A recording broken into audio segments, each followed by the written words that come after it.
Today we are thrilled to have Mr. Khalid Al-Atiq. He is the Regional Director for Middle East of Trellix, with a wealth of experience in driving strategies, initiatives, and fostering the growth in tech industry.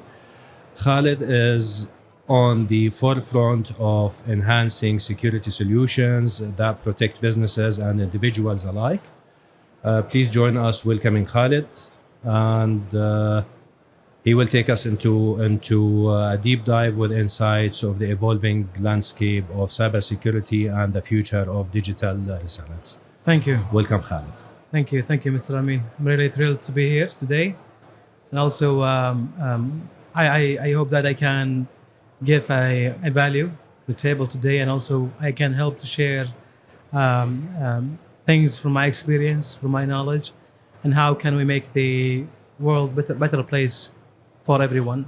Absolutely, and this is why we are hosting you today, so we can really tell people how they can be more secured and more safe when they come to their day-to-day activities and day-to-day businesses, and even on their individual levels.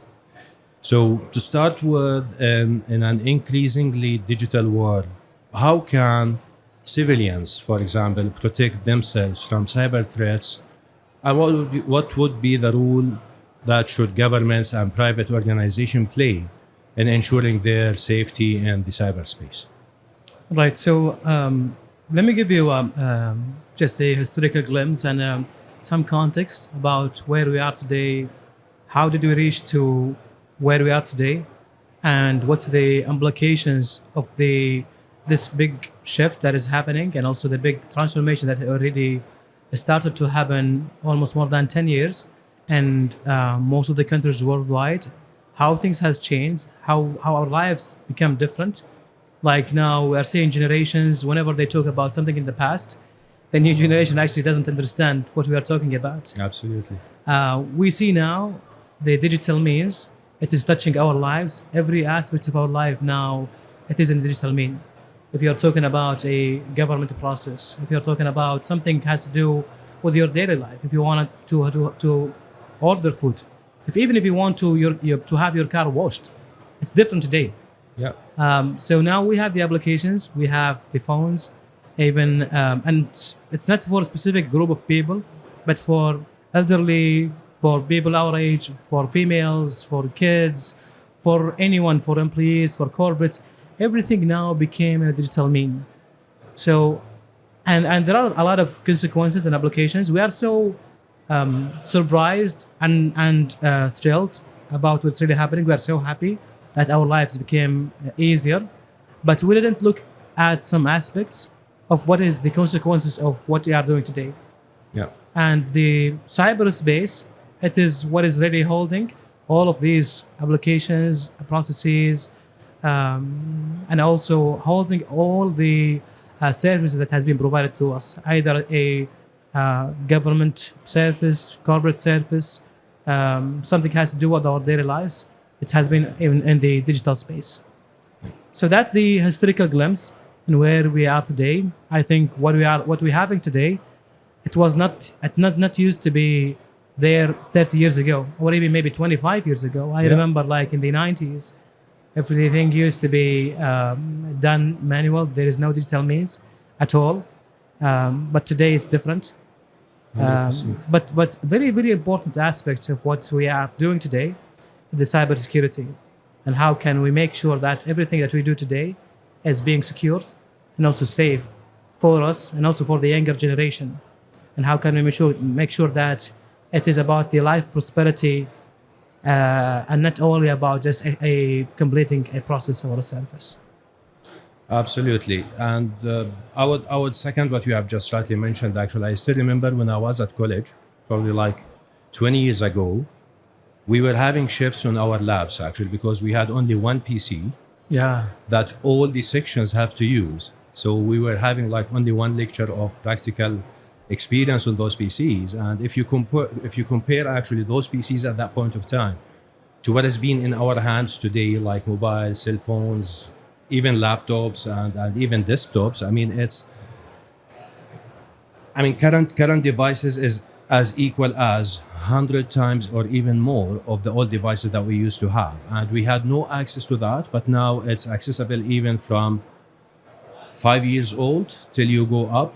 Everybody has those devices in their True. hand. And this is actually the rule where cybersecurity comes in place on educating and showing how this environment needs to be protected and secured.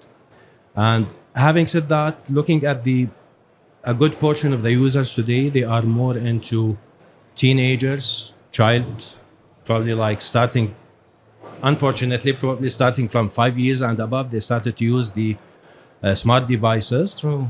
where probably at those ages, they wouldn't really have the enough knowledge of what needs to be done and how they need to protect themselves.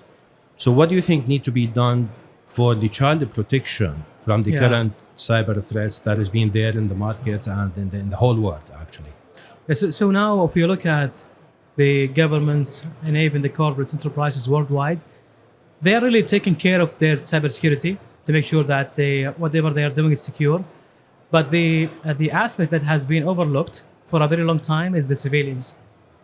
Yes. And we see today that a lot of people that they didn't have enough or they didn't receive enough awareness about what they are having in their hands, smartphones for everyone today, and also, for example, video gaming for the kids, Yeah. which is they are spending a lot of time in these two, the smartphones and also the video gaming. So now, if you are feeling safe when it comes to the government services, the enterprise services, but what about the people who are not related to the field itself, with cybersecurity or the IT overall? Talking about the kids' protection, talking about like everyone not being directly related or relevant to the IT industry, although they are making use of it for smartphones, applications, and also the video gaming. So speaking of that, I think we have a lot of regulations worldwide, a lot, but I wouldn't say enough. But we have a lot regulations worldwide when it comes to the personal data privacy and data privacy at all. But what needs to be done, like what I see that, for example, let's talk first about the consequences and the consequences of what we are doing today when it comes to using the smartphones and also video gaming. So we have seen a lot of cases and incidents happening over the last couple of years when it comes to the extortion, for example, for the kids, and also we're seeing like some of the threat groups and also some attackers in the cyberspace where they're trying to make use of that these kids now in the space. How can they make use of them for extortion purposes or for some bad, I would say, activities? For example, now you can see in some of the hacking forums, Yeah. they are trying to being or interacting with these kids to teach them how to hack applications or services. And at the time of that group, when they want to do, for example, a cyber activity, I would say a harmful activity, they will hire these kids to do that activity in their behalf. So whenever they get caught, that group in the dark, Yeah. they has nothing to do with it, and they cannot be uncovered. But the kids, when they are caught, it will be easily caught, and they'll be in jail. Yeah. They are the exposed party of the whole cycle, exactly. actually. Yeah. So they teach them, they hire them, and the parents are not there. They don't know what's going on because they are hiring these kids from the video gaming forums or from the hacking forums, and the family are not aware of that. And they, at the same time, their families or the parents, they didn't receive enough awareness. We are seeing awareness from the regulators themselves. But the thing here, like the awareness about the consequences of having the kids in the cyberspace, ourselves, people are not being related, or the people are not related to the IT domain or the cybersecurity, they are naive. They have no idea about these harmful things, about the extortion, about the and also we have big market disruption these days when it comes to the AI, for example. And I talked about AI a couple of years ago about the deep fake, Yeah. and nobody used to understand what I'm saying. And after the disruption of the AI happened, I think by the end of 2022, when the first tangible AI result has been released, which is the Yeah. ChatGPT. Yeah. Exactly. And after the ChatGPT, which is a big disruption, we were so shocked about the capability of the AI. Mm. And after that, we have seen that was text-based, which is the ChatGPT, generative AI. And after that, we have seen the AI playing a big role in the graphics, video things. And as of today, for example, for the extortion purposes, we are seeing now some like bad people in the cyberspace. They are taking a picture of someone. They can make that picture speak any language. Yeah. They can put it in a video also. Yep. So they can use to make this video and also make an extortion activity to these kids or to these people who are not being related to the field, Yeah. which is a very big consequences. So now we are seeing how can we tackle this challenge for the civilians, also for the kids as well, when it comes to the kids' protection. When it comes to the awareness, I would say that the awareness should be continuous and in a higher scale, a bigger scale.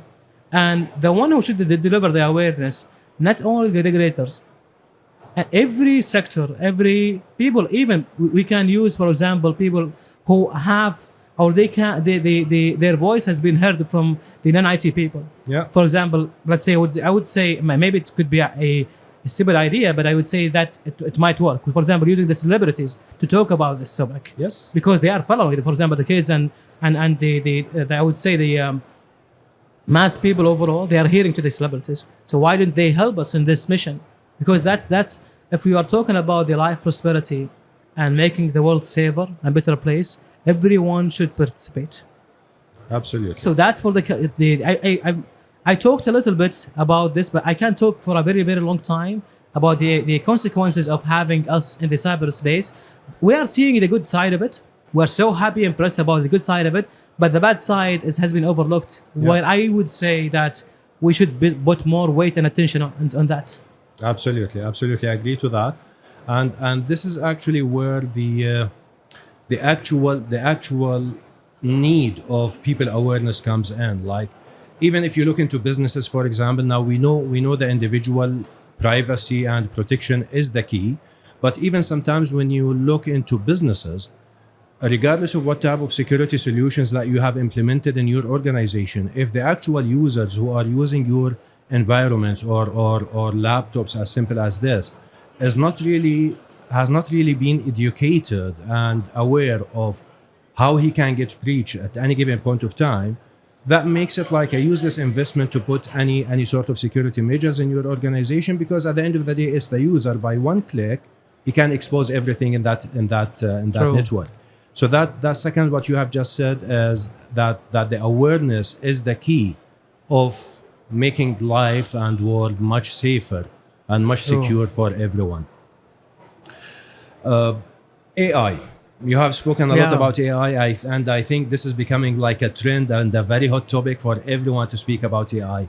Now, what's your advice for people when it comes to AI? I think probably you mentioned part of it, and it is a domain that people would love to hear more actually about how to protect themselves and their assets from the AI and the fake stuff that has been happening. The deep fake and also AI, it's a very trending and big topics. We saw the disruption that has happened, but also now everyone in the world can reach to the AI platforms Yeah. for the generative AI when it comes to the graphics and also text, and also now even for the voice. You can make a whole thing out of the AI for anybody, for extortion or for harmful purposes. But I would say again, on the awareness, that's very important. So we have the awareness, which plays a big role in this thing, but also now for the regulators themselves. I didn't see much movement in the regulators worldwide on the AI platforms. So the AI platforms should be regulated from the regulators. It should be influenced from the regulators and how it should be used and what things should be processed and also produced. And also the regulators should put more regulation into, for example, we have the data privacy. There should be a lot of regulations and also awareness about the AI. We have a couple of things that I think the protection measures that we can take as of today. For example, for the AIs, for the families, there should be awareness specifically for the families, the parents, and also maybe you can use some, for example, tools, for example, schools, universities, to support us with the younger generation for the AI, how it should be used, how we should promote the cyber ethics. Yeah. Now we are not seeing a lot of people talking about the cyber ethics. Now, like we know since ever now, stealing is a crime if you steal something from anything. But also now we can steal things in the cyberspace, but there is no one is talking about this ethics. So whenever you behave about your behaviors, your let's say I would say minimum required ethics in any place, you should apply the same in the cyberspace.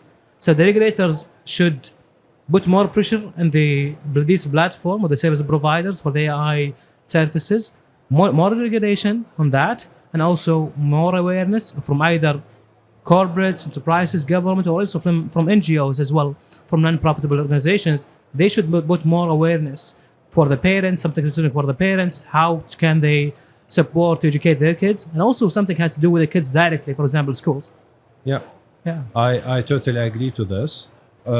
Okay, so linking to this, Khaled. Now, when it comes to data, we know data is one of the most valuable assets that people has in their lives, and exposing this data or stealing this data is also becoming like a trend in so many places and for so many reasons that bring in like so many different results at the end of the day.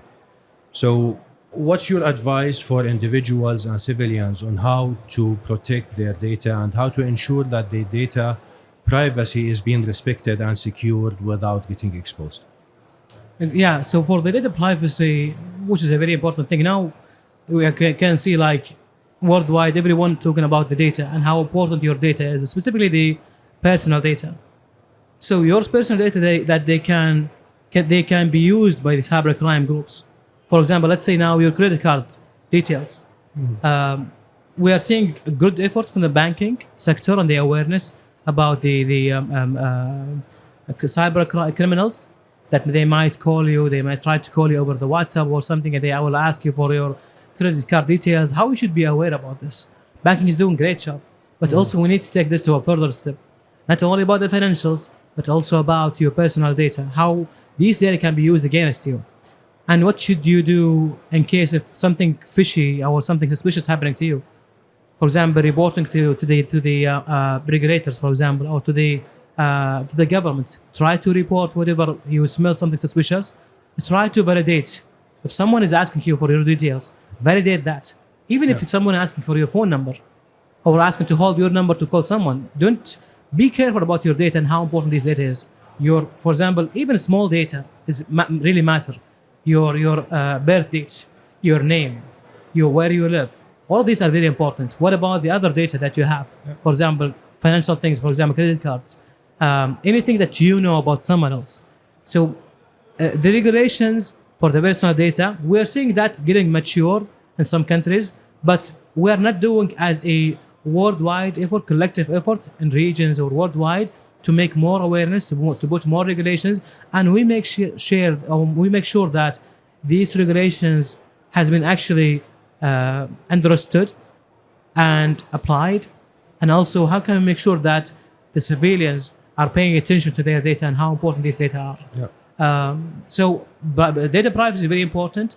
I'm seeing some regulations being now implemented, but we made sure that these regulations are being communicated to the civilians, specifically people who are being naive about the implications of the cyberspace or the consequences of not following the law itself.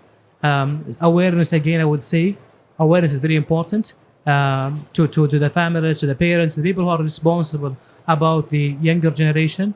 So to take care more or to pay more attention about data privacy and about the fraud that is happening these days when it comes to the financials or to something that can be used for extortion activity. And also for the parents, whenever they should be more open with their kids about their relatives, that they should be open if they see or they feel something suspicious. They should have discussion with them, and also the parent to validate, to help them to report and validate. You shouldn't take aggressive action against right away. Just try to manage these incidents or these suspicious activity properly by validation, testing, and reporting to the right entity, so you can be you can practice your life in a safe way.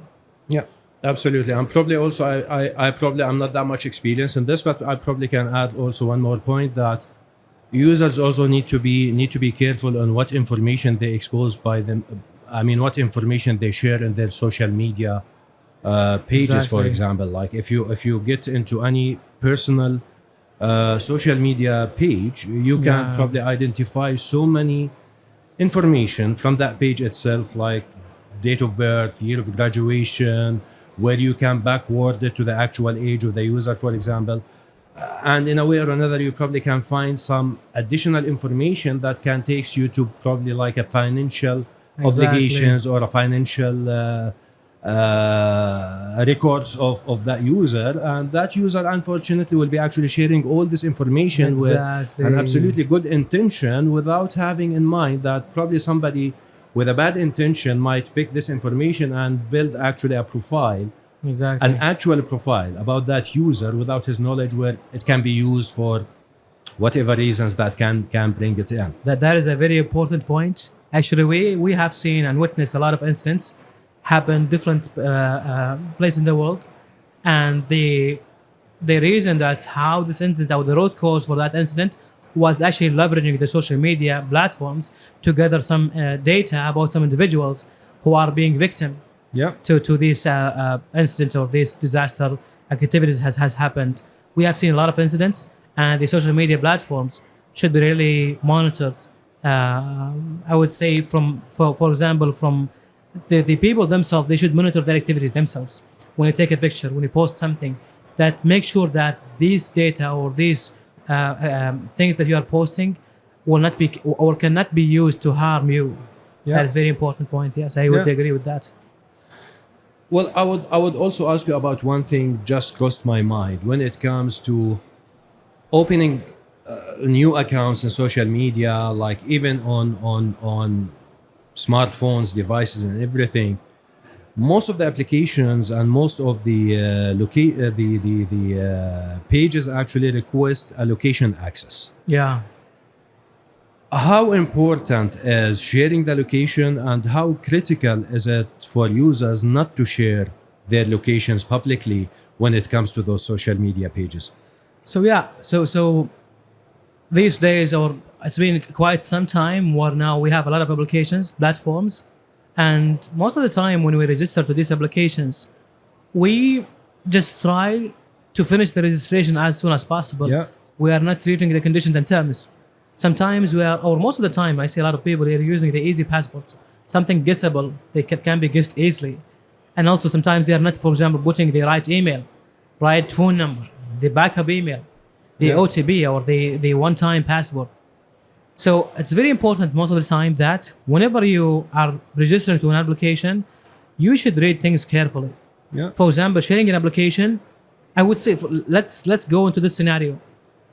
Let's say that you have allowed everything in that application, and your phone is not secure. You don't have, for example, antivirus in your phone.